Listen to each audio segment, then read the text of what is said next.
Bueno, muy buenas tardes para todos. Bienvenidos entonces a esta tutoría de sistemas de información. Estamos, creo ya que en la tutoría número 3 para dar continuidad. También de recordarles lo siguiente entonces. Estamos en la tutoría, en la 3.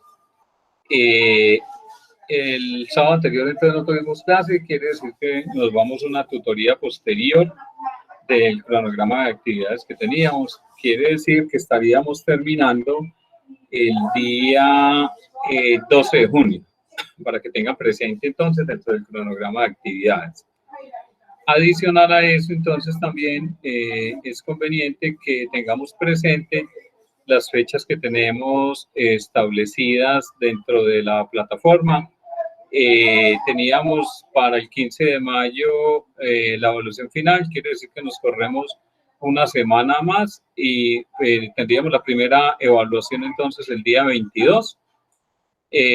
Luego tendríamos el segundo parcial el 5 y el 12 de junio entonces tendríamos la evaluación final, que la idea entonces es desarrollar un trabajo de investigación. Y en la primera evaluación, pues básicamente vamos a mirar cómo lo hacemos con los temas que hemos ido desarrollando hasta el momento. No sé si hay alguna pregunta o alguna inquietud hasta el momento. No, señor. Hasta el momento por parte mía ninguna. De acuerdo. ¿Los demás tienen alguna pregunta? No, señor. Tampoco, profe. Ok. Bueno. Entonces, en la anterior tutoría habíamos estado elaborando y trabajando al respecto de los sistemas de información gerencial. Y esos sistemas de información gerencial, básicamente, habíamos dicho que esos sistemas lo que me permiten es establecer un tipo de proceso para poder tomar decisiones dentro de la compañía. Y esa información a hoy básicamente se vuelve de una forma principal para todas las empresas. Hay muchas compañías que han tenido sistemas de información que al momento, digamos, han ido evolucionando y en algunas ocasiones han ido un poco más allá con respecto a adquirir sistemas de información de cierta forma grandes. Cuando hablamos grandes, entonces estamos hablando de los comunes llamados ERP, que son sistemas de información de procesamiento modular para empresas. Y eso lo que le permite a las compañías es avanzar en el sentido de que la información le va a quedar en el mismo sistema durante el tiempo que ellos estimen conveniente. Es claro de que el tiempo que se estima conveniente pues depende también de cómo haya sido la adquisición de las licencias de ese software. Aquí vale la pena entonces dividir dos cosas. Cuando hablamos de programas, estamos hablando entonces de los programas de herramientas de oficina, como lo de Word, Excel, PowerPoint, Access, el mismo correo electrónico, que son herramientas de oficina que le ayudan, digamos, a las organizaciones a transformar, a realizar informes y de cierta forma a procesarla para presentar unos informes que se encuentren mucho más de acuerdo a las necesidades de la empresa. Cuando hablamos de los ERP, como SAP, Sigo, BAN, JD Edwards y otros que existen en el mercado, son programas que han sido de cierta forma adquiridos por las compañías desde hace ya algún tiempo y eso les permite conservar un histórico de información. Ese histórico de información le permite a las compañías que con toda esa información que han registrado puedan hacer sus respectivos análisis. Entonces, por ejemplo, hay empresas que tienen información de 20, 30 años en su sistema de información. Es decir, en el caso, por ejemplo, de los movimientos de las compras que han realizado, ellos han podido entonces tener toda la información de esos 30 años. Eso de cierta forma les permite hacer un análisis más profundo basados en todo el histórico que han tenido y les permite una toma de decisiones ajustada al negocio que hoy tienen.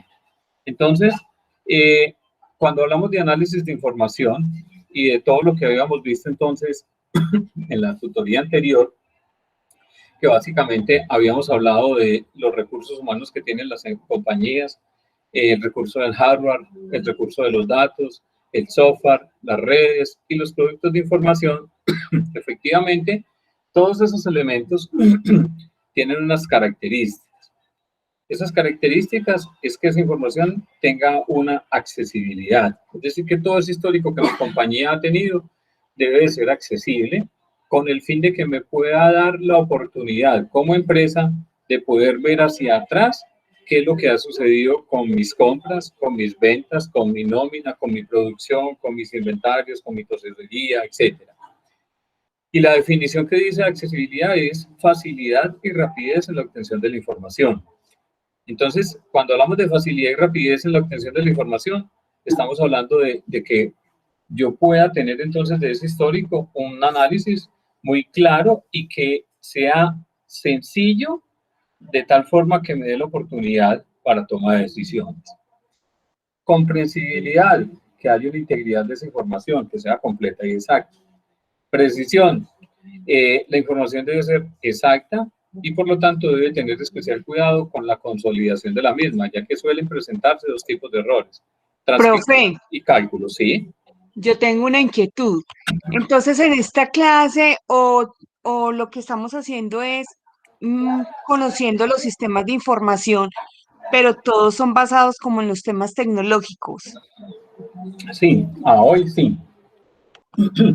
A hoy sí, porque digamos que me atrevería a decir, una empresa que a hoy no se encuentra soportada en tecnología, creo que no existe, por obvias razones. ¿Cuáles? Uno, hablemos, digamos, del componente financiero y legal.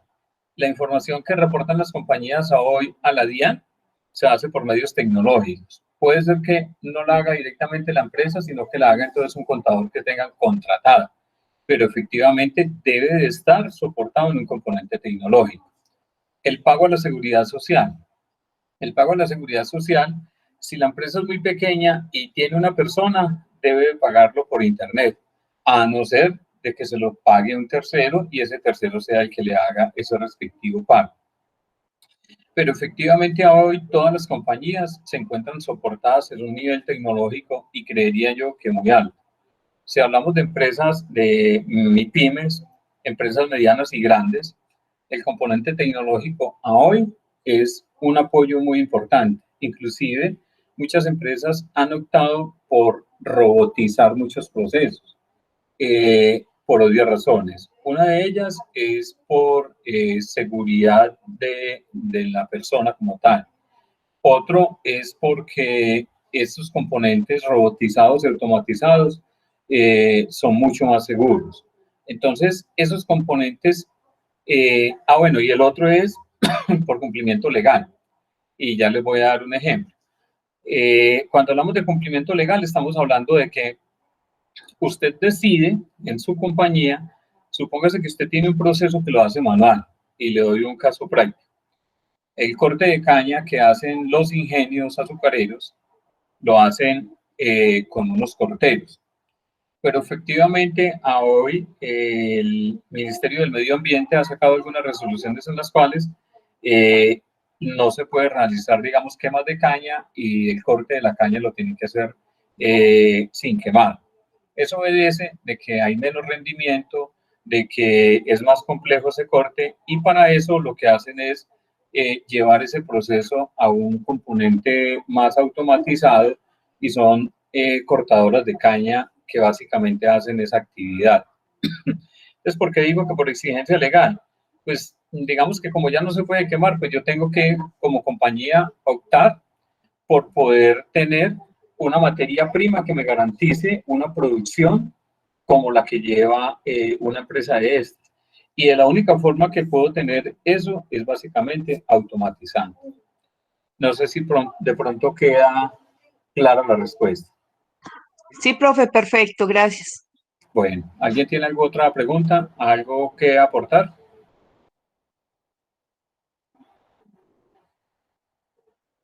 No, profe, gracias. Bueno, hay algunos componentes que, digamos, a hoy, y creo que de pronto algunos ya han tenido acercamiento a algo de esto, y es algo que se llama inteligencia artificial. La inteligencia artificial a hoy ha permitido de que se hagan procesos, digamos, que sean capaces de autoejecutarse. Por ejemplo, si yo necesito hacer, sí, Sebastián, automatizar por lo general siempre reduce mano de obra. Y a eso es lo que la mayoría de las compañías están llevadas a hoy. Es decir, si digamos usted está en una empresa o usted tiene una empresa, usted lo que quiere es mayor ingreso, pero que su costo sea bajo. Más aún en un país donde tenemos tanta cantidad de leyes y impuestos que es complicado generar empresas. Entonces, cuando yo automatizo, básicamente tengo que tener presente varias cosas. Uno, ¿cómo es el impacto social? Es decir, si esa automatización me reduce la cantidad de personas que hoy tengo. Entonces, le doy el caso, por ejemplo, de corte mecánico de caña.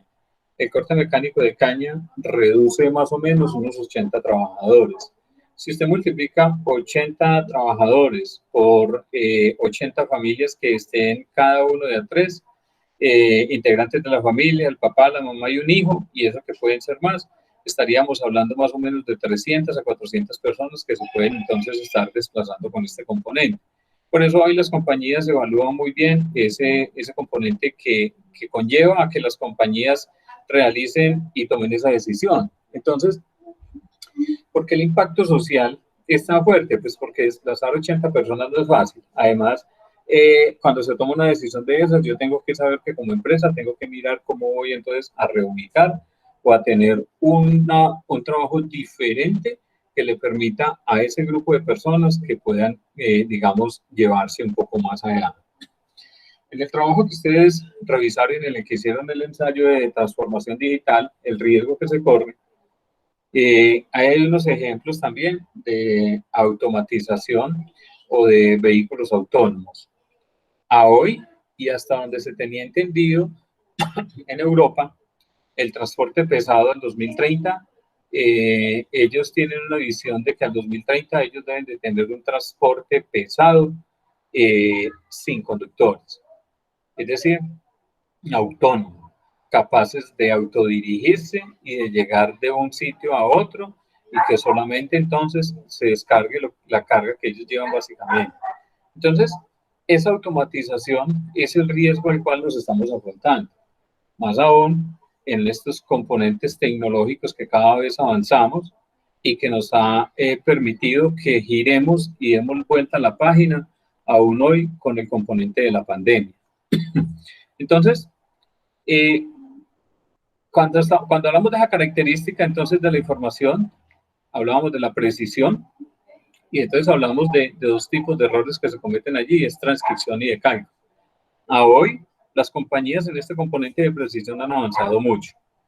Hay un proceso en tesorería que son las conciliaciones bancarias. Esas conciliaciones bancarias básicamente es coger un extracto que le genera el banco como tal y básicamente pues contabilizar lo que su banco le está diciendo. Y eso debe cruzar efectivamente con los movimientos que usted haya generado a través de su sistema de información. A eso de cierta forma y a grosso modo se le llamaría como un tipo de conciliación bancaria. Hoy con todo el componente, digamos, de tecnología y avance tecnológico que se tiene, la idea es que ese proceso sea automático. Es decir, que el mismo sistema sea capaz de recibir un archivo en PDF, lo convierta, haga el comparativo con los movimientos que tiene el sistema de información y si genera alguna diferencia, que el mismo sistema sea capaz de hacer un ajuste contable para poder realizar el respectivo cuadro de eso. A eso básicamente están conllevadas las empresas ahora, de que básicamente la precisión debe de estar en procesos automatizados que me den plena garantía de que la información que yo tengo en mi sistema de información tiene un nivel de intervención humana, pues lo menos posible. Aunque hay algunos elementos que a hoy son complicados de llevarlos de ese tipo de forma automatizada. Propiedad, el contenido de la información debe ser acorde al propósito al cual se encuentra enfocado. Es decir, la información que yo tengo dentro de mi sistema de información, pues debe obedecer realmente a lo que tiene. Es decir, si es información financiera contable, tendrá información financiera contable. Si es información de nómina, será de nómina. Si es información de inventario, será de inventario. Si es de facturación, debe ser de facturación. Pero no deben de existir propiedades que no estén acordes con la información que yo tengo almacenada allí. Claridad, que la información debe presentarse en un lenguaje apropiado, claro, y asimismo sus términos y cifras. Y verificable, la posibilidad que pueda tener varios usuarios para el análisis de la información y que ésta les permita llegar a conclusiones similares. Inclusive el verificable es que yo me devuelva hacia atrás, hacia el histórico que básicamente tengo, y que con base a esa trazabilidad que yo tengo de mi información, debe de ser igual lo que yo registré hace 5 años, y si me vuelvo posterior, supóngase que hoy en el 2021 yo recibí información del año 2015, quiere decir que en el 2022 si vuelvo y la verifico, esa información debe ser igual. Esa información no debe de ser diferente, porque para eso el sistema de información está organizado, parametrizado y ajustado de tal forma de que lo que se valide allí sea exactamente igual y no tenga ninguna variabilidad. Importancia entonces de esos sistemas de información gerencial. Entonces, ya habíamos visto un video al respecto de cuál era la importancia. A hoy, para ustedes, ¿cuál será la importancia que hoy tiene un sistema de información, independiente si es gerencial? Porque en últimas, la mayoría termina siendo gerencial porque es para una toma de decisiones. Pero me gustaría escuchar de ustedes cuál es la importancia que hoy tienen los sistemas de información en las compañías donde ustedes laboran.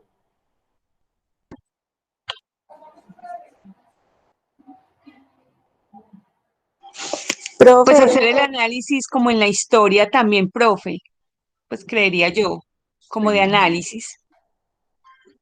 Sí, Profe, y también profe, complementando lo que dice Victoria, nos ayuda también a tener una visual de cómo ha sido la tendencia de mes a mes, si somos rentables, qué cuentas se nos están desfasando como tal, qué cuenta debemos intervenir como para cerrar la llave de un sobregasto, un sobregiro que podemos tener en la empresa. sí. Juliana. profe, pues digo que también como para llevar como todo un orden, porque pues de ahí también ya se empiezan a medir tipos de formatos, procedimientos, los procesos, y pues ahí ya sería como un control de todo, tanto ya sea administrativo, financiero, a nivel gerencial. Entonces pues es importante que cualquier empresa, pequeña o grande, pues tenga estos sistemas de información, cualquiera que sea. Correcto. ¿Los demás? Profe, y algo muy importante, la seguridad también de la información. Ahorita pues con todo esto que estamos viviendo y mirar cómo se pueden hackear y se meten a las cuentas como tan fácil, como sin, como en esa parte de seguridad que somos tan débiles. Sí, somos muy vulnerables aún todavía. Entonces, si nos devolvemos, digamos, hacia los años 95, que en esa época entonces los sistemas de información yo diría que eran muy incipientes. En esa época lo más tecnológico que había era una hoja de cálculo.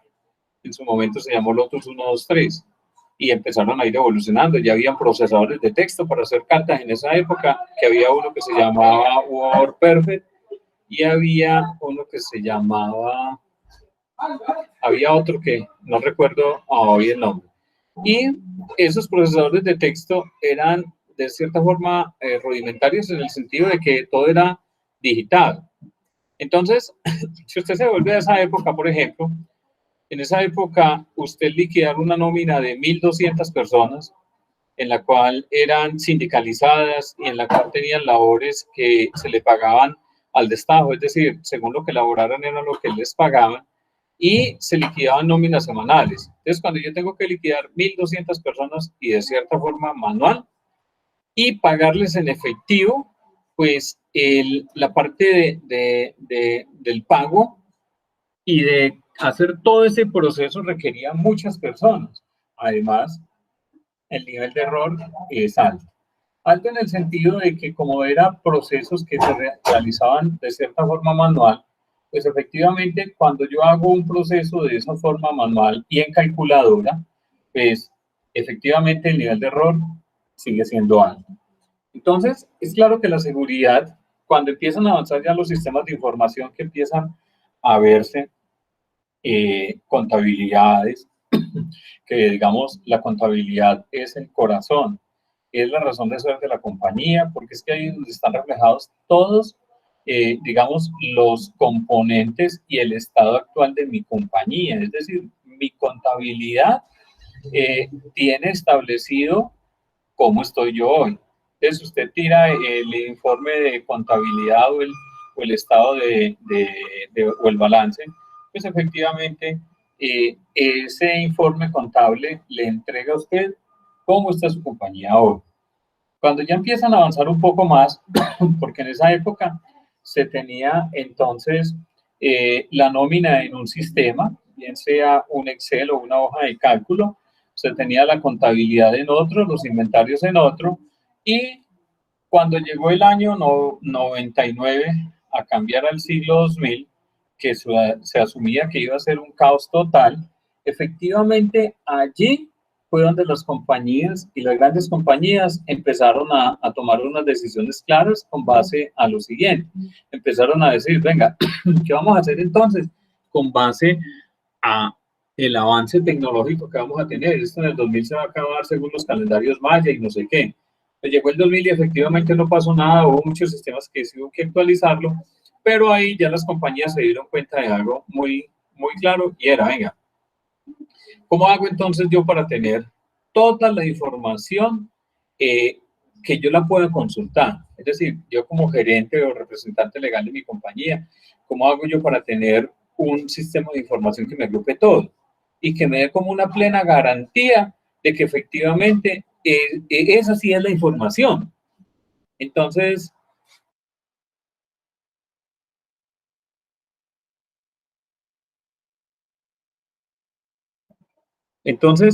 eh, por ejemplo, compañías grandes como Bavaria, compañías grandes como Postobón, Organización Ardila Lule, Grupo Santo Domingo, etcétera, empezaron a mirar que, venga, ¿cómo hago para saber entonces, por ejemplo, en el conglomerado de todas las empresas que tenemos, cómo hago para poder saber cómo va cada una de mis compañías? Entonces, por decir algo, Ardila Lule en el sector de gaseosas. Ah, bueno, pero es que yo tengo plantas en todo el país. Fuera de eso tengo entonces los que me hacen el transporte, el sector de los ingenios, el sector de los jugos, el sector de radio y televisión, y así sucesivamente una cantidad de elementos que efectivamente, pues, ellos cómo podrían evidenciar cómo estaban sus empresas. Pues cada gerente iba y presentaba su respectivo informe. Pero vámonos un poquito más allá. Hablemos de, por ejemplo, una multinacional, hablemos de Nestlé. Nestlé entonces tiene su sede principal en Suiza, pero está en muchos países. Además, en los diferentes países, toda la parte contable tiene cierres diferentes. Aquí en Colombia cerramos en diciembre, en Europa cierran como en septiembre, en Estados Unidos cierran en otros meses, y es por eso que entonces se decide optar por unas normas internacionales de información financiera que fueran unas cuentas contables y que me pudiese agrupar todo, pero a nivel mundial. De esa forma, ya muchas empresas automatizando en estos ERP o en estos sistemas grandes, pues digamos que ya tienen un nivel mucho más exacto, mucho más preciso para poder tener todas esas transacciones que hoy tenían. Entonces, hoy existen procesos muy automatizados que han llevado a las compañías a una evolución bastante grande. Entonces, ese desarrollo de esos sistemas, pues digamos que básicamente ha ocurrido por unos niveles. Hay un nivel operacional o transaccional que hoy tenemos y que aún se seguirá manteniendo, ¿sí? ¿Tiene que ver con qué? Pues básicamente con la operatividad diaria. Entonces, por muy automatizado que yo tenga un proceso, ese proceso siempre tendrá que tener una parte operativa que es el que registra el ingreso de mi información a mi sistema. Si yo tengo un proceso robotizado, ese proceso de cierta forma requiere a alguien que efectivamente o encienda el robot o le dé la orden al robot o encienda la máquina automatizada para su procesamiento. Además, porque siempre hay un nivel operativo que es el que está pendiente también de qué es lo que está sucediendo con mi sistema. Entonces, por ejemplo, si tenemos una planta automatizada de ensamblaje de vehículos, pues efectivamente deberá de alguien estar pendiente de cuáles son los topes y si ese tope se sale de control, es decir, cuáles son los elementos que empiezan a variar y si empiezan a variar, pues qué es lo que tengo que hacer con esa variación, tengo que tomar una decisión. Hoy hay sistemas automáticos que son capaces de tomar la decisión. Por ejemplo, yo tengo una caldera que básicamente tiene que estar funcionando, digamos, a 1000 grados. Si eso se me sube por encima de 1 o 10 grados hacia arriba, pues esa caldera tiene que tomar alguna decisión automáticamente. Puede ser disminuye entonces algunos componentes de flujo de calor, que es lo que me está haciendo que sobrepase, o verifique si alguno de los componentes se salió de control. Pero efectivamente hay una persona que debe estar allí. ¿Recuerdan el caso de Chernobyl?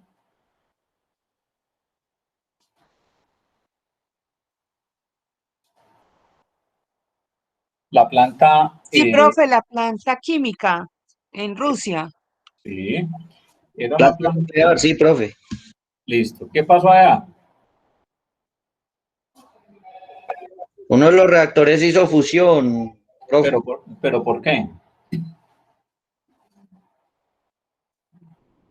La verdad no recuerdo bien si fue por una falla en una de las computadoras o algo así, y dañó el sistema de enfriamiento, algo así. Resulta que el daño fue ocasionado porque los dispositivos los llevaron a un nivel mínimo que efectivamente no soportó el sistema. Es decir, allí había un ingeniero que era el que estaba dando, digamos, la cara o el que tenía en esos momentos la responsabilidad. Y a él le dijeron, venga, es que no podemos bajarnos a esos mínimos. Pero efectivamente él dijo, no, esperemos, eso tiene que aguantar más. Efectivamente, pues él no pudo aguantar más y se desbordó. En su época eso ya ocurrió hace mucho tiempo y efectivamente ocasionó unas pérdidas humanas y a hoy aún todavía hay muchas consecuencias de eso. Recuerde que esas generadores térmicos nucleares utilizan elementos muy delicados, elementos radioactivos muy complejos, y que efectivamente si ese componente se llega a desbordar o ocurre algún daño, pues eso ocasiona muertes y ocasiona daños muy complejos, inclusive esos daños se miden posterior a eso y hemos visto cómo ha sido ese componente. Entonces, por eso muchos procesos se llevan automatizados de tal forma de que sean capaces de tomar la decisión en su momento. Venga, es que no lo podemos bajar a ese nivel y no se puede bajar, pues entonces la máquina tiene que tomar una decisión, suspender efectivamente eso o no dejar de llegar a ese tipo de nivel. Entonces, el nivel operativo, lógicamente, debe continuar. Así el proceso, digamos, sea muy automatizado, porque el nivel operativo debe seguir en la parte transaccional. porque cuando el sistema falle, pues yo tengo que tomar la decisión de qué voy a hacer. Por ejemplo, usted tiene un sistema automatizado para el ingreso de las personas a su empresa. Y ese sistema automatizado es lectura del iris. Y con eso identifica que efectivamente es la persona y si él lo deja pasar, pero si no es, no lo deja pasar. Problema, ¿qué sucede si el sistema no funciona? ¿Cómo hago entonces para darle ingreso a las personas? Tengo que tener una parte operativa que me permita efectivamente tomar la decisión de que esas personas pueden entrar o no. Entonces, ahí vuelve nuevamente ese componente manual. A hoy deben de existir muchos componentes que deban permitir ese tipo de manejo y ese es como, digamos, la copia. En los vehículos, por ejemplo, complejo, y ese sí no tiene una parte operativa. Los vehículos automáticos, cuando sufren un desperfecto o un daño, usted no los puede operar manualmente. Es decir, el vehículo se quedó allí. Supóngase que usted va en marcha hacia adelante y usted paró y efectivamente su vehículo se quedó en neutro y ya ni para adelante ni para atrás. Entonces, pues lo único manual que usted puede hacer de pronto es que usted lo pueda arrastrar o que lo pueda alar por otro vehículo. Pero si usted efectivamente no lo puede, digamos que usted lo dejó en reversa, pues y no le puede meter otro cambio, ahí quedó. ¿Alguna observación hasta allí? Profe, sí, eso se puede decir que pasa lo mismo con los celulares, que usted en celular le puede poner biométricos, la huella, y ya si eso llega a pasar que con el tiempo cuando el celular se va deteriorando, eso empieza a fallar. Entonces él siempre le da la opción a usted de que usted ingrese una clave. Eso es como un respaldo que ellos tienen y usted no lo puede quitar, porque como esos biométricos llegan a fallar tarde o temprano con el tiempo, con el desgaste, entonces esa es la opción para que usted no se quede con el teléfono bloqueado.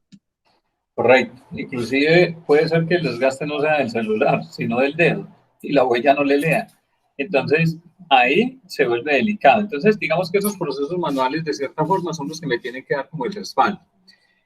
El segundo nivel son los sistemas de información administrativa. Básicamente, son los que permiten apoyar las operaciones diarias de control y a su vez sirven como ayuda para que los usuarios de niveles superiores puedan tomar una decisión. Entonces, esa información administrativa, de cierta forma, va muy ligada con la parte operativa, porque pues básicamente son todos los elementos que quedan registrados y en el cual pues alguien hace un análisis y con base a ese análisis toma una decisión.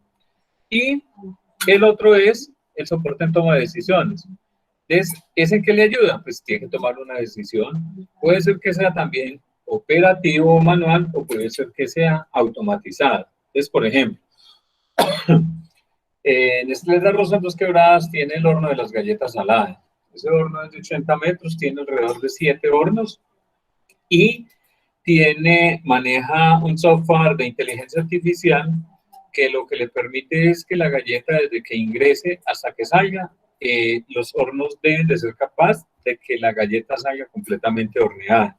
Es decir, no puede salir con desperfectos. Eso quiere decir que si alguno de los 7 hornos saca la mano o se daña, pues el otro automáticamente tiene que aplicarle mucho más, digamos, calor para poder que la galleta cumpla con sus características específicas y que pueda salir hasta allí sin presentar ningún inconveniente. Entonces, cada uno de los 3 sistemas y las características tienen un enlace y siempre van a estar ligados de una forma u otra. Entonces, aquí me dice, vea, el sistema de información para la planeación y toma de decisiones, digamos que es el que está en la cúspide. Luego dice que está toda la parte de información administrativa para poder, digamos, aportarle ese componente a la toma de decisiones. Hay una información administrativa para poder planear la operación y hay un procesamiento de las transacciones y una respuesta a los componentes de las preguntas. Es decir, que esta parte, digamos que es el primer nivel que básicamente empieza a ir escalando hasta poder llegar a una toma de decisiones.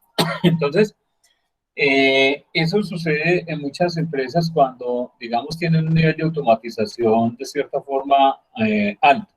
Entonces, si usted tiene, por ejemplo, en Ecopetrol, para el procesamiento de los combustibles, pues efectivamente todos los procesos inician con un petróleo crudo que obtiene unas transformaciones por medio de unos procesos semiautomáticos y automáticos, y que al final tienen que tomar una decisión en una separación de unos elementos para poder llegar a un producto final. Es decir, el producto final es o una gasolina de un alto octanaje, una gasolina de menos octanaje y unos subproductos que efectivamente se van dando con respecto a eso. Esos procesos de cierta forma son automatizados y lo que le permiten es pues tomar decisiones con respecto a todo lo que está fluyendo desde allí y poder entregar un producto final con un nivel de unos inventarios y una medición.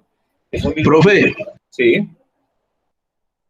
es como, por ejemplo, el horno crematorio tiene un programa diseñado que le permite medir perdón la redundancia, las mediciones atmosféricas, es decir, que no esté contaminando ni esté llevando al aire, o sea, a la atmósfera, material particulado. Si en algún momento este programa llega a fallar, una parte del horno automáticamente empieza a sacar como una especie de mensaje de error donde dice que algo no está funcionando bien. Correcto. Nosotros en nuestra empresa tenemos una caldera gigante que, digamos, es la que nos permite generar la energía eléctrica para consumir dentro de la empresa. Nosotros consumimos alrededor de 10 megas de energía y producimos un excedente que está alrededor de otras 10 megas. Son una cantidad de pantallas digitales que es lo que el otro está diciendo, venga, aquí le empieza a aparecer una alerta y la pantalla le titila y le dice, ojo, aquí hay algo que está fallando, préstele atención. Si la persona no se fija en esa alerta y no la corrige, puede ser que ese proceso entorpezca otro y al final termine suspendiendo todo el componente de lo que está sucediendo. Entonces, esos procesos, de cierta forma, permiten medir y automatizar muchos componentes que hoy se tienen.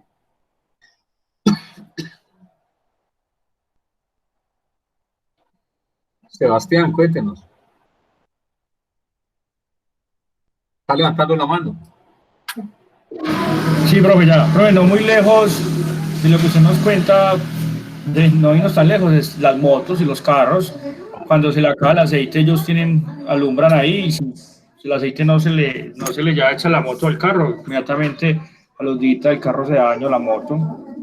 Así es, son controles preventivos que le dicen a usted, venga, ojo, que esto le está fallando. Pero si efectivamente usted no toma una decisión, pues la embarró y dañó el carro. A hoy, el componente, por ejemplo, de los vehículos, ya hay unos que le han dedicado como un poquito más, digamos, en tecnología, y es que algunos ya hoy con todos los dispositivos de medición y movimiento tienen la capacidad de tomar decisiones automáticamente. Es decir, hay vehículos que usted les puede definir una vía de crucero, es decir, un viaje de crucero, que usted le define en qué nivel de aceleración debe estar, hacia dónde va, cómo es la ruta, igual pues él por GPS básicamente, digamos, tiene como ya el componente de direccionar.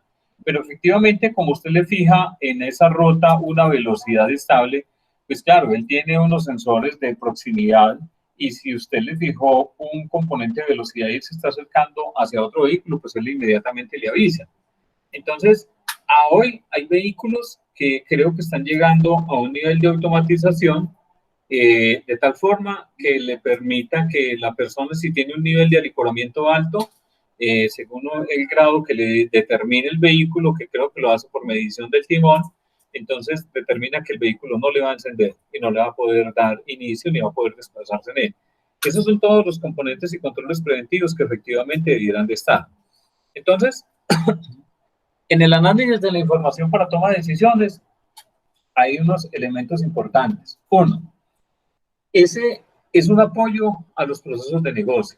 Cuando hablamos de un apoyo a los procesos de negocio, pues básicamente es que toda la información que básicamente ha sido registrada por todo el componente operativo, que ha sido procesada, transformada, analizada, efectivamente le tienen que brindar un apoyo en un proceso de negocio para poder tomar esa decisión. Entonces, ejemplo, si somos una empresa que exportamos y eso que exportamos nos los pagan en dólares, efectivamente, pues yo tengo que transformar esos dólares que me pagaron en pesos, porque pues lo que muevo son pesos básicamente dentro de Colombia. Hay muchos sistemas que a hoy le permiten un apoyo para poder tomar una decisión en ese tipo de negocio. Y va muy ligado al otro que es la toma de decisiones. Entonces, anteriormente, ¿usted qué hacía para vender dólares? Pues llamaba al banco y le decía, ¿cómo están comprando? Ah, tanto.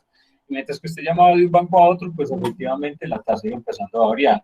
A hoy hay una compañía que se llama Thomson Reuters, que básicamente tiene un software que le hace en línea una consulta de cómo están los diferentes sectores bancarios comprando o vendiendo dólares para que usted tome una decisión.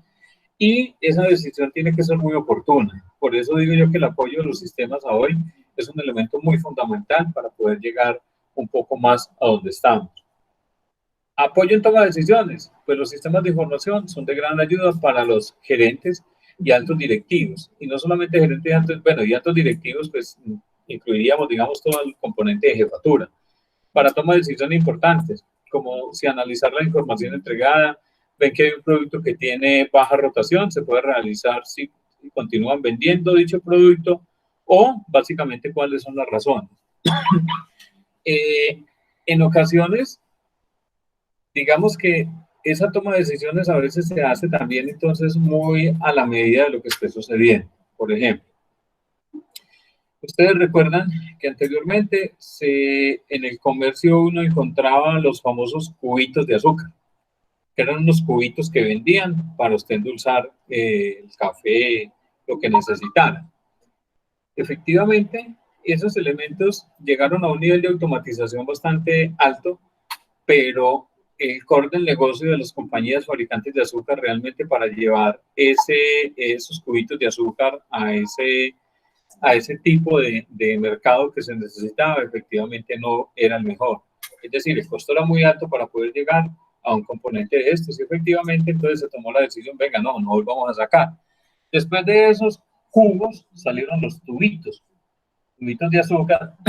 Bueno, antes estaban los sobrecitos, migraron a tubitos de azúcar y efectivamente hubo muchas compañías que no le dedicaron a eso, aún creo que todavía hay algunas, pero efectivamente hay algunas que hoy todavía distribuyen el sobrecito de azúcar.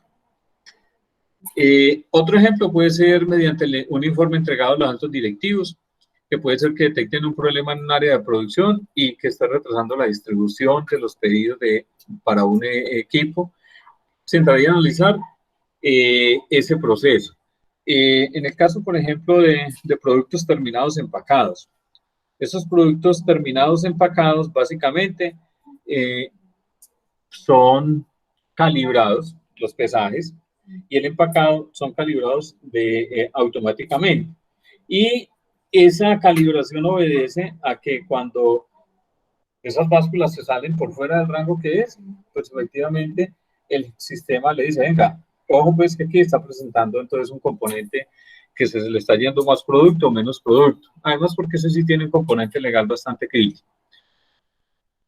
Apoyo como la ventaja competitiva. Entonces, para lograr una ventaja competitiva frente a los competidores se requiere de una estructura innovadora que le permita generar un valor diferente de la marca del producto o servicio. Y se puede apoyar mediante tecnologías de información.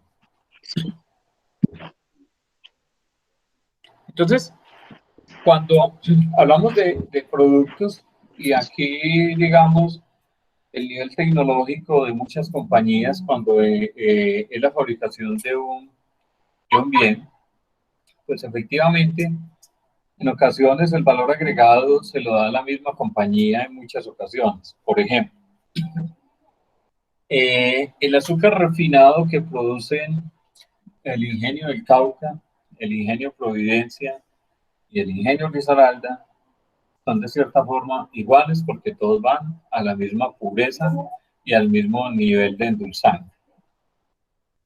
Si usted ve los precios de los azúcares en Cali y aquí en Risaralda, efectivamente el de Cali es mucho más barato que el de acá de Risaralda. Y si usted va y hace esa comparación en Cali, pues efectivamente es más barato de pronto el de Risaralda que los de Cali. Cuando yo tengo productos iguales, es complejo a veces empezar a enmarcar una diferencia competitiva dentro de esto. Ricardo, cuéntenos. No, profe, me equivoco aquí, me equivoco el micrófono. Ah, bueno. Entonces, ¿cuándo sí puedo ofrecer una diferencia competitiva?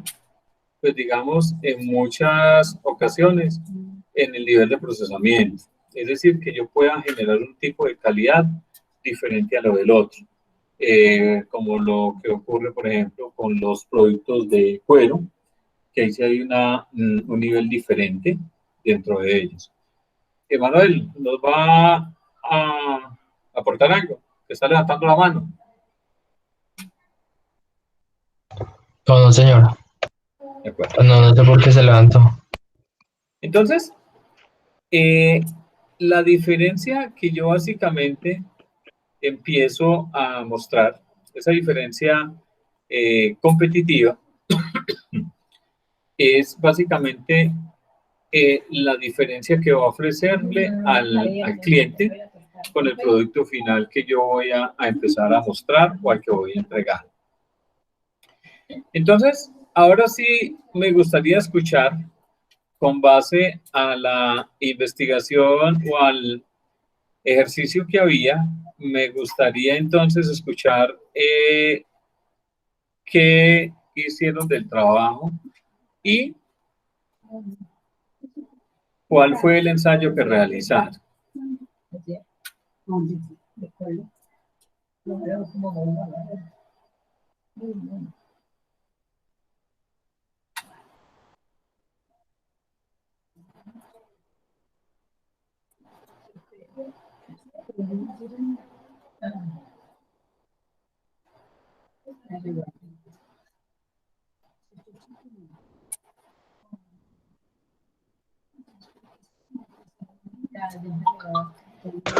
Pues ahí hablaba mucho sobre las tendencias tecnológicas que se esperan en los próximos años, como toda la revolución tecnológica, las nuevas inteligencias artificiales y todo lo que se viene presentando en el pasar de los años.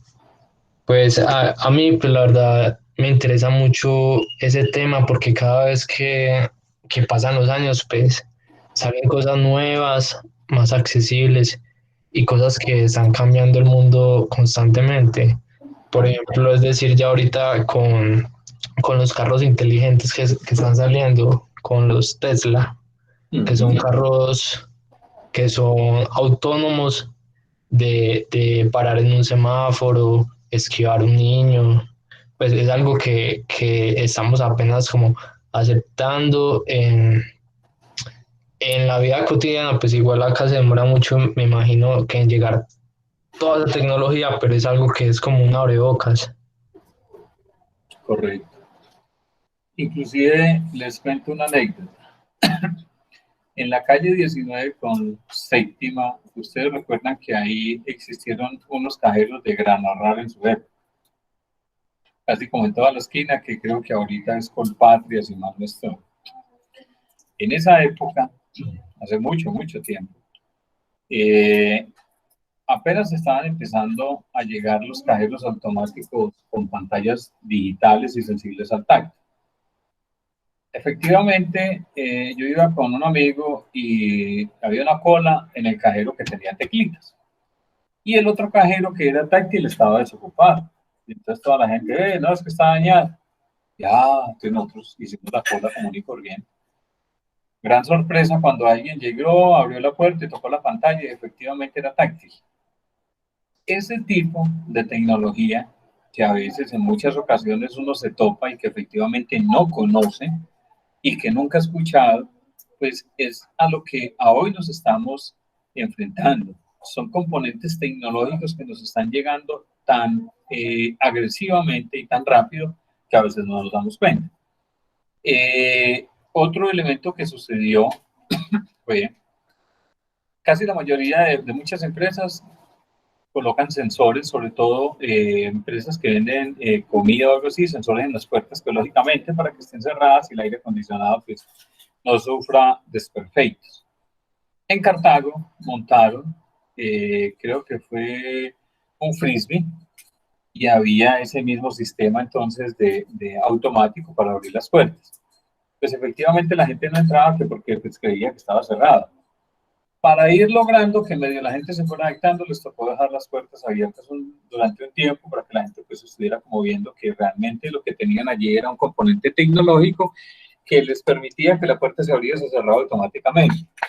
A veces eso hoy, de cierta forma, causa risa y uno le diría, estos manes eran como muy penetrados. Es que en esa época no era tan fácil y no teníamos tanto acceso a tanta información y tanta tecnología. Entonces, escucho a los demás. ¿Qué opinión tienen del ensayo que hicieron?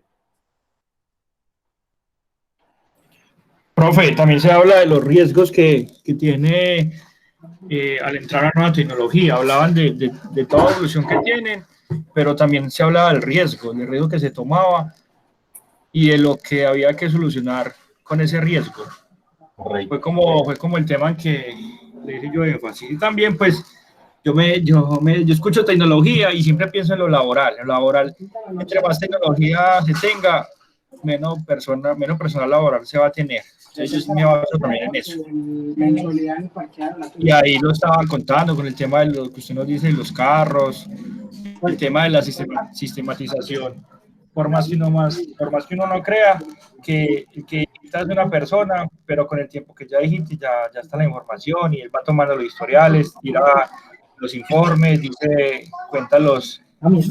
cuenta el crecimiento, cuenta todo, pero pues siempre hubo una persona que digitó, pero pues con el tiempo se va esa persona. Correcto. ¿Quién más? Profe, también con el tema pues, de lo que sea compañero de innovación tecnológica, de que se reducen los recursos de la parte laboral, la parte humana, se reduce pues al manejo de sistemas de 1 a 2 personas por empresa, más o menos.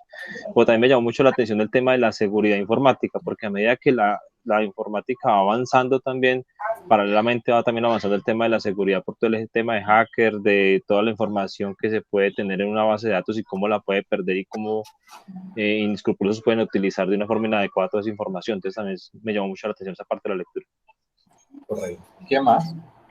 Profe, y que las organizaciones se han empeñado más como en los ataques externos y han dejado de un lado los ataques internos, de lo que hablaba en la parte de seguridad Ricardo. Entonces, de eso también estaba pues como hablaba el artículo. Y esos ataques internos son los más delicados y son los que en ocasiones hacen más daño. Exacto. ¿Quién más? Profe, conectividad, que en unos años la conectividad va a ser total en todos los sistemas, satelital, wifi, todo esto. Entonces, que esta forma de recopilar información va a ser tan grande y tan rápida que pues los firewalls, que son los que defienden esta información, ya no van a ser suficientes, sino que tienen que implementar nuevas tecnologías, o sea, utilizar tecnología para combatir eso. Entonces ya utilizan sistemas de automatización para defender esta información. Es lo que es otra cosa que dice ahí también. Ok, muchas gracias. Juliana.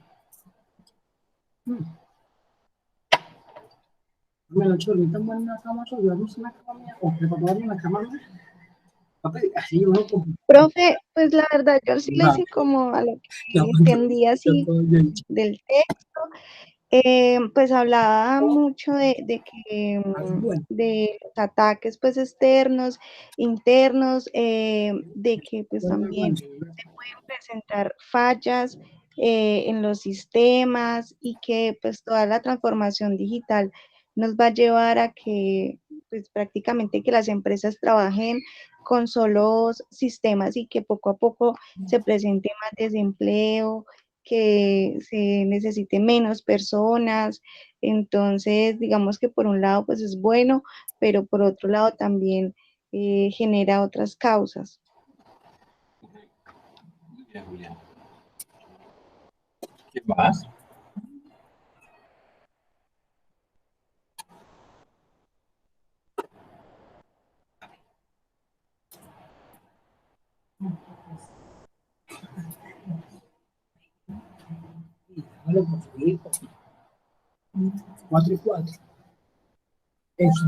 Bueno, entonces,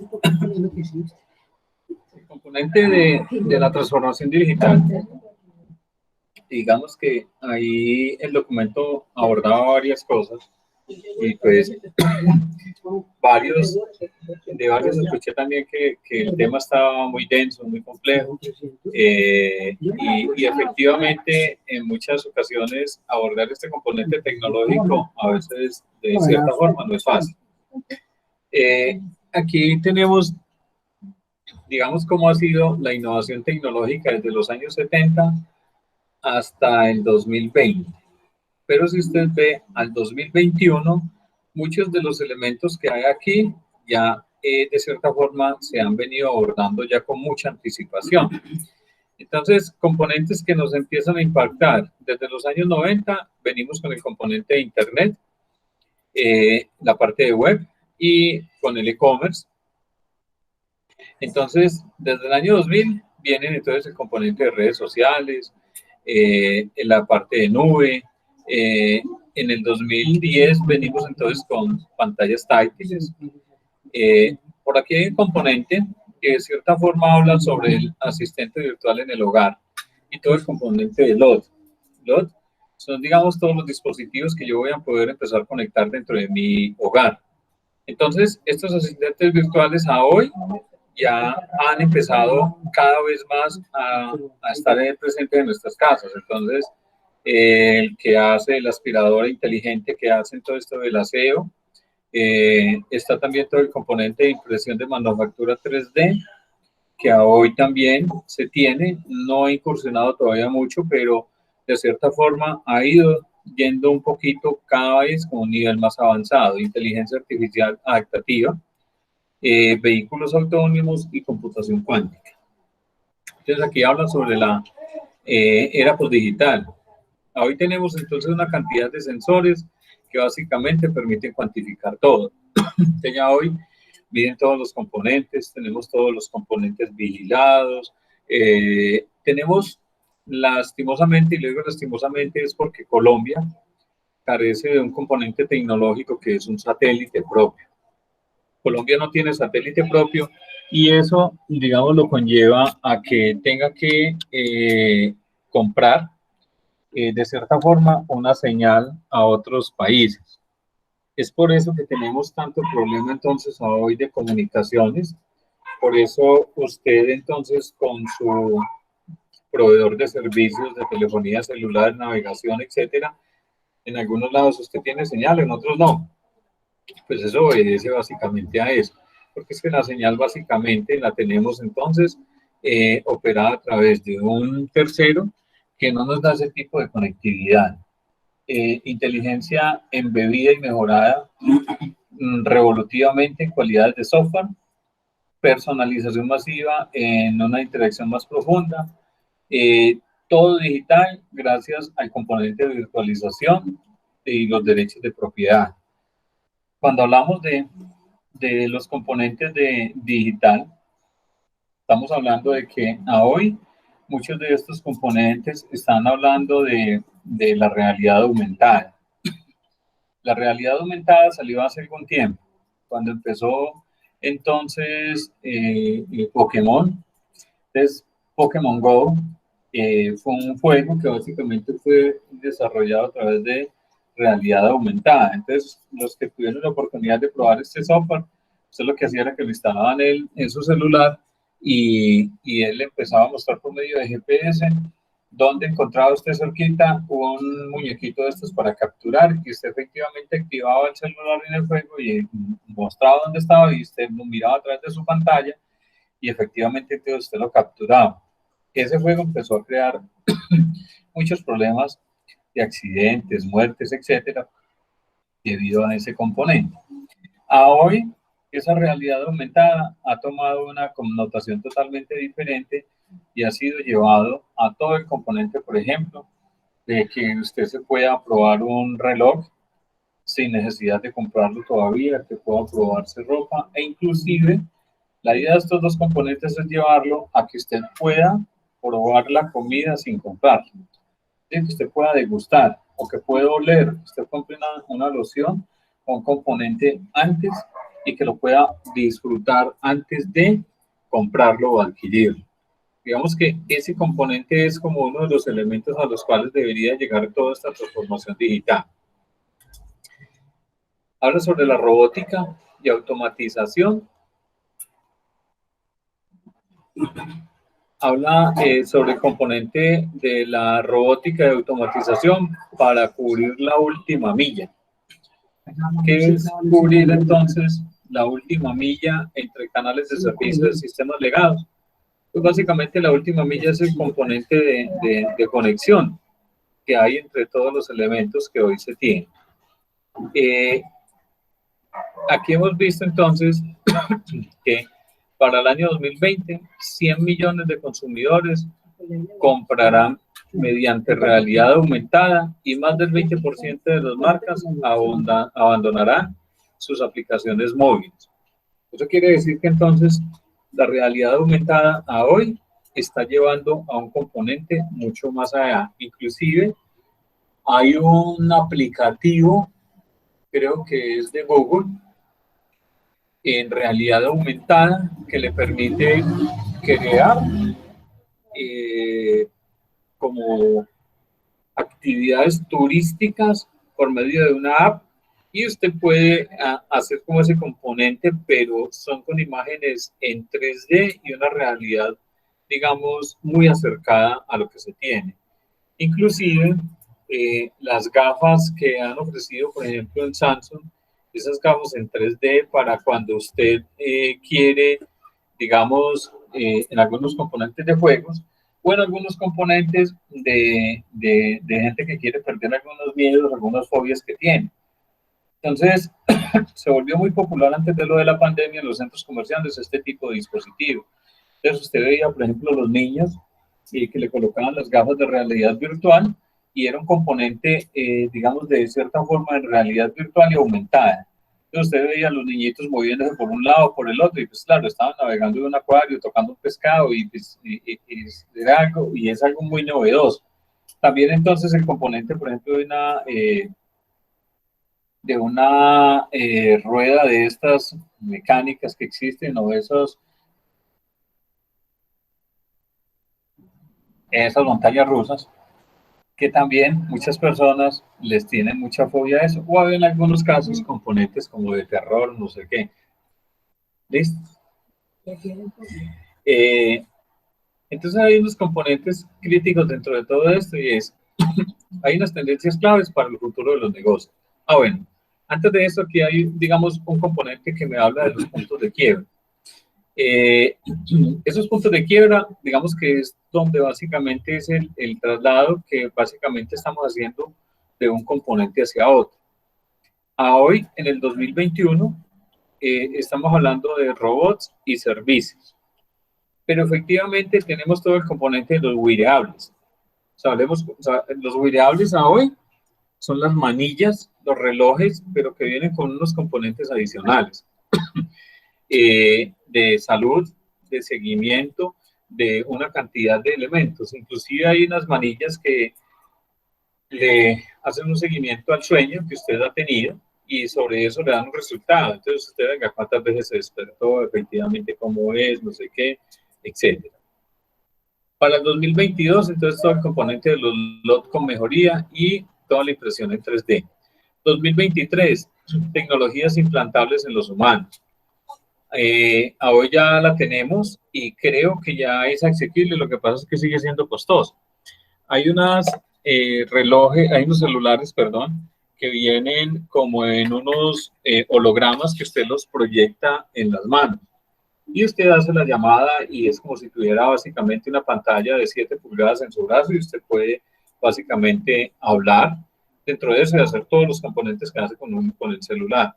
Hoy creo que están demasiado costosas, pero al 2023 tienden a que básicamente tiendan a mejorar. supercomputadoras de bolsillo. Eso obedece a que efectivamente los celulares deberían de desaparecer, es decir, implantados de esa forma. Computación omnipresente, es decir, está en todos lados, hogares conectados 100%, y un diagnóstico de salud cada vez más apoyado en tecnología. Sobre este diagnóstico de salud, Google ya ha empezado a trabajar hace algún tiempo, y es poder hacer, por ejemplo, monitoreos del componente de azúcar, es decir, el nivel de azúcar que le detectan a uno en un laboratorio con una muestra de sangre. Google y con un laboratorio estaban planteando ejercerlo a través de la lágrima, entonces con un lente poder hacer un tipo de medición. A hoy ya hay algunos componentes, por ejemplo, de medición que unos laboratorios han sacado, y es un componente de un parche que usted se coloca para que pueda ser medido y efectivamente le tenga un control continuo de todos los niveles que usted tiene entonces de glucosa en la sangre, y que puedan tomar una decisión antes de. En el 2025, 3D en productos para cliente final, inteligencia artificial en puestos ejecutivos. Cuando hablamos de inteligencia artificial en puestos ejecutivos, estamos hablando entonces de que ya para los altos directivos puede existir entonces un robot que es el que le asiste dentro de eso. 2026, y hemos visto ya algunos casos de algunas empresas que ya han trabajado y han sacado algunos prototipos de automóviles autónomos, ciudades inteligentes y una toma de decisiones por una inteligencia artificial o un componente robotizado. A hoy, con este componente de la pandemia, existen dos riesgos supremamente críticos en las empresas, y son la tecnología a hoy, con el avance que tiene en el componente médico, la parte de lo que tiene que ver con los marcapasos, a hoy entonces tienen una tecnología de conexión supremamente robusta. ¿Qué quiere decir eso? Que el médico se puede conectar a través de una red, hacerle seguimiento a ese marcapasos y le puede empezar a decir, venga, hay que ajustarlo, llevar estos componentes, etc. Ese componente se está volviendo riesgoso porque hoy con el componente de los hackers que ya habíamos mencionado, existe un riesgo muy alto y latente de que alguien se nos pueda meter en ese tipo de comunicaciones y puede ocasionarle un daño. Entonces, o le ocasiona un paro cardíaco, o puede ser que le incremente el flujo de pulsaciones, o puede ser que su dispositivo lo dañe. Y hay otro componente que hoy también está marcando un componente delicado, y son los juguetes sexuales. Resulta que hoy los juguetes sexuales usted los puede comprar, pero la otra persona los puede administrar a través de conexiones desde el celular. Eso quiere decir que alguien puede hackear ese tipo de comunicaciones y pues efectivamente lograr un resultado que no es el que se esperaba dentro de eso. Por eso, a hoy el componente crítico que está existiendo es la parte de hackers que se nos están llevando la información, y más aún, las personas que efectivamente conocen y trabajan mucho el componente de ingeniería social. La ingeniería social es poderlo abordar y capturar la mayor parte de la información a través de un medio de comunicación que efectivamente tenga la otra persona. Es decir, que si yo conozco a la otra persona y soy capaz de llamarla al celular y me hago pasar por otra persona, bien sea de un banco, de otra entidad, porque esa persona, digamos, me brindó ciertos elementos muy similares o iguales a los que yo tengo, entonces efectivamente yo puedo ser vulnerado de esa forma. Les doy un ejemplo, por ejemplo. A hoy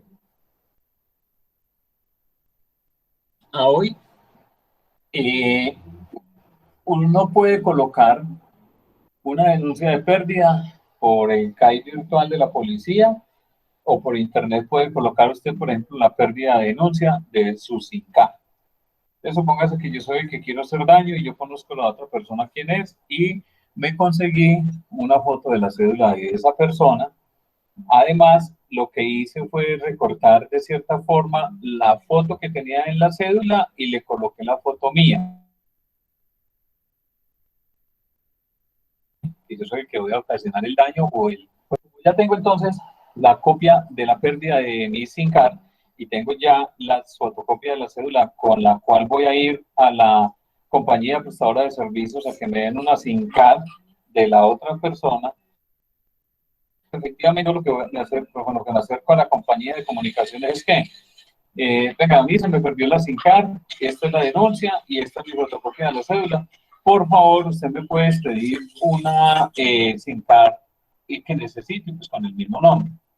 Pues efectivamente ellos validan ese componente y allí pues les pedirán, si tienen de pronto un control adicional, efectivamente podrá funcionar. Como usted lo que está presentando básicamente es una pérdida de su SIM card, pues digamos que usted tiene su documento, tiene el documento de pérdida, pues efectivamente se asumiría de que esa persona es. Además, porque digamos uno diría, venga, no, para validar si es esa persona, mandémosle un mensaje de texto, sí, pero se le perdió la SIM card, ¿cómo va a recibir un mensaje de texto? O lo otro es que la consulta que yo haga, digamos, de una cédula en la registraduría, pues que me mostraron la foto de la persona, con el fin de validar que efectivamente es, pero eso no existe hoy. Que efectivamente le entrega la copia de la SIM card, perdón, y el que va a ocasionar el daño que hace, pues instala la SIM card en el celular, con el cual va a hacer daño, efectivamente, con las copias que hoy se manejan de las cuentas de Google, pues lo que hace básicamente es descargar todos los aplicativos al nuevo celular y efectivamente le descarga todo lo que la otra persona tenía.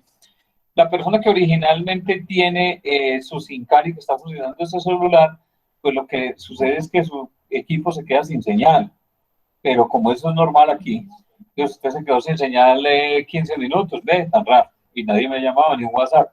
Sí, claro, pero cuando efectivamente usted ya se da cuenta que ese elemento se volvió como ya muy extenso en tiempo, pues usted ya empieza como a ver, ¿qué pasó aquí?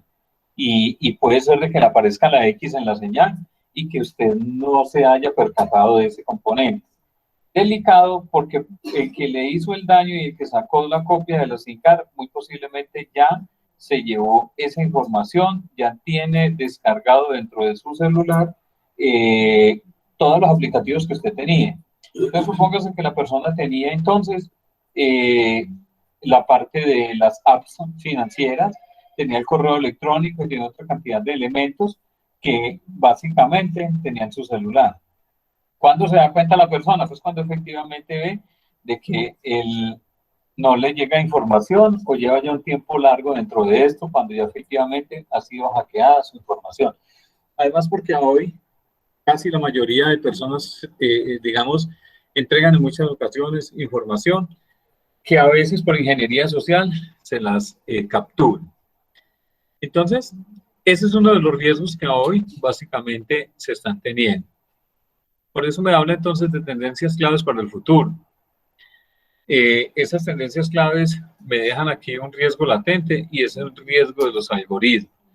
¿Qué es un algoritmo? Pues el algoritmo es el código fuente o de programación con la cual un ingeniero construye un sistema. Y básicamente aquí me dice, venga, emanan del uso de algoritmos de software en varias tareas automatizadas y semiautomatizadas o en la toma de decisiones. ¿Por qué es un riesgo de algoritmo? Porque el ingeniero de sistemas que fue el que creó y diseñó ese programita, pues efectivamente tiene que tener un código de ética muy correcto para que transforme todas esas líneas de código y las pueda llevar a lo que efectivamente están conllevando a lo que se tiene y el objetivo final para lo cual fue construido ese componente. Habla sobre automatización de procesos robóticos, Internet de las cosas que hoy tenemos básicamente. Hoy, hace alrededor de 5 años o 10 se escuchaba el término de la casa inteligente. Entonces usted veía casas inteligentes del futuro, no sé qué. Hoy con el Internet de las cosas usted ya puede interconectar muchas cosas. Entonces usted puede tener un Edecon de Samsung de última tecnología conectado a Internet. Usted ya puede tener la cámara que puede conectar a su celular, puede tener muchos dispositivos que puede tener interconectados dentro de todos estos elementos. Tecnologías cognitivas son sistemas que son capaces de desarrollar tareas que usualmente requieren de una inteligencia humana. Se utilizan básicamente para aquellos elementos en los cuales la actividad que tiene que ejercer ocasiona digamos, un riesgo para la persona. Entonces, por ejemplo, la construcción de los tanques de las motos. Ese componente, por ejemplo, en empresas como Suzuki son robotizadas, debido a que muchos elementos de estas soldaduras que tienen que ejecutarlas dentro del tanque. Y ese componente sí lo robotizaron con el fin de evitar accidentes dentro de las personas o que fueran de pronto a ocurrir o a tener algún daño físico. El componente del blockchain que hoy está muy de moda, ¿sí? Entonces, libros de contabilidad con, digamos, con lo que estábamos hablando ahora de todo el componente de generar los asientos contables. Y el blockchain hoy también entonces está dando mucho por el componente de las monedas virtuales. Entonces, monedas virtuales no solamente como el Bitcoin, sino muchas que hoy se están teniendo. En Colombia hoy no se encuentra normalizado ni regularizado. Sí hay países que ya la han establecido como monedas legales para las transacciones. Hay un componente de convergencia de la industria, es decir, ahí debe existir aquí, dentro de todos estos elementos, un acercamiento de los sectores. Con mayor tecnología, pues yo tengo que empezar a involucrarme con diferentes sectores que son los que me van a brindar esa parte, digamos, industrial. Entonces, por ejemplo, Schneider, que es una compañía automatizadora a nivel mundial, es el que distribuye muchos componentes tecnológicos para los tren bala en Europa y para todos los componentes automatizados de transporte en tren en Europa. Pero aquí en Colombia ejercen muchos componentes de fábricas automatizadas, es como Ecopetrol, como parte de Ingenios y muchas compañías generadoras de energía a través de recursos atómicos. Entonces también esa convergencia lo que hace es que ambas compañías empiecen a ir hablando como lo mismo. Modelos de talento alternativos, expectativas del talento diferentes, por ejemplo, los empleados prefieren o no trabajar de tiempo completo. Hace 2020, 2019, trabajar desde casa, muchas empresas habían dicho, no, imposible, eso no se puede, ¿cómo así? ¿Usted cómo salir a trabajar desde la casa? ¿Cómo lo controlo? ¿Cómo sé que realmente usted sí puede trabajar desde allá? No. Algunos de esos modelos a hoy se adelantaron y efectivamente muchos trabajos se fueron en casa, pero obviamente obligados a través de la pandemia. Lógico, algunos de estos trabajos no se pueden llevar a ese tipo de automatización. ¿Cuáles? Pues usted no puede tener un conductor que efectivamente lo pueda trabajar desde casa. Pues él tendrá que conducir su vehículo físico porque no tenemos todavía, digamos, algún componente tecnológico que me permitiera ir hasta allá. Modelos de negocios alternativos y economía de plataforma. ¿Alguna pregunta hasta acá? Profe, entonces se puede decir que, según lo que había escuchado por ahí hace ya tiempito, hace un año, debido a este tema del COVID, los sistemas informáticos y todas estas cosas, debido pues a este afán de comunicarse y de que la gente tuviera que trabajar en casa, prácticamente se adelantaron 10 años a lo que tenían presupuestado a la fecha de esto estar. Se puede decir que eso es cierto. Claro, lo que pasa es que, ¿cuál fue el problema? Digamos que ese adelanto obligatorio es complicado debido a que nos obligó a llevar componentes tecnológicos a nuestras casas, pero que no cumplían con una cantidad de cosas. Cosas como cuáles. Cuando usted está dentro de su compañía laborando, usted tiene un esquema de seguridad propio para esa compañía. Es decir, hay un firewall, un muro de contención que es muy fuerte porque la compañía ha invertido mucho dinero en eso. hay una capacitación, hay una red estable, hay unos procesos que funcionan desde allí. Pero efectivamente, cuando usted se lleva su computador para la casa, la red suya no es lo más estable, no es la mejor. El sitio de trabajo que usted tiene, por lo general, pues digamos, muchos tienen de pronto el escritorio, una oficina, pero los que no lo tenemos, estamos sentados en el comedor, en una silla que no cumple las características de seguridad y salud en el trabajo. Entonces, cuando ocurre este componente de transformación obligatoria, que es lo que nos conllevó toda esta parte de la pandemia, pues efectivamente existen unas brechas de seguridad muy delicadas y eso nos conlleva a que tenemos que pensar diferente, actuar diferente. Entonces, compañías que tienen que generar unos pagos electrónicos, por ejemplo, una compañía que pague 30.000 millones de pesos quincenal, pues efectivamente usted es el tesorero y usted está trabajando desde la casa y usted está haciendo los pagos desde la casa. Yo no creería que todo el gerente quede como tan tranquilo que usted haga sus pagos desde la casa. Además, generan un riesgo muy alto. ¿Qué me garantiza que efectivamente ese dinero sí salió o no salió? Entonces, son unas brechas muy grandes que han sucedido. Además, porque con este componente, lo que se hizo y que todavía no estaba presupuestado, sí teníamos presupuestados que las redes se tenían que ampliar y la comunicación tenía que ser mucho más alta. Pero hoy con esto lo que hicimos fue volcarnos a una ocupación de la red muy alta y eso lo pudimos evidenciar claramente de que los sistemas se colapsaron, las comunicaciones no daban y todavía aún seguimos con este componente. De cierta forma, eso es lo que nos ha obligado venga, repensemos un poco este componente. Bueno, sí necesito que por favor entonces por el chat me coloquen nombre completo para la asistencia.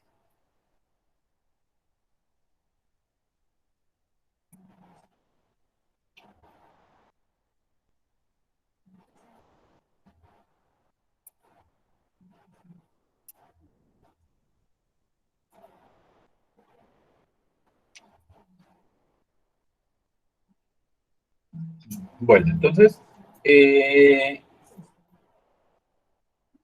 esta semana nos estaremos comunicando para mirar entonces cómo continuamos y el componente que debemos desarrollar. Recuerden entonces que la actividad de la evaluación queda entonces hasta el día 22 y miraremos la estrategia para desarrollar entonces esta actividad para la primera evaluación. No queda sino entonces darle muchas gracias a ustedes, una feliz tarde y nos veremos en la siguiente clase. Listo, profe. Buenas noches. Bien. Hasta luego. Hasta luego.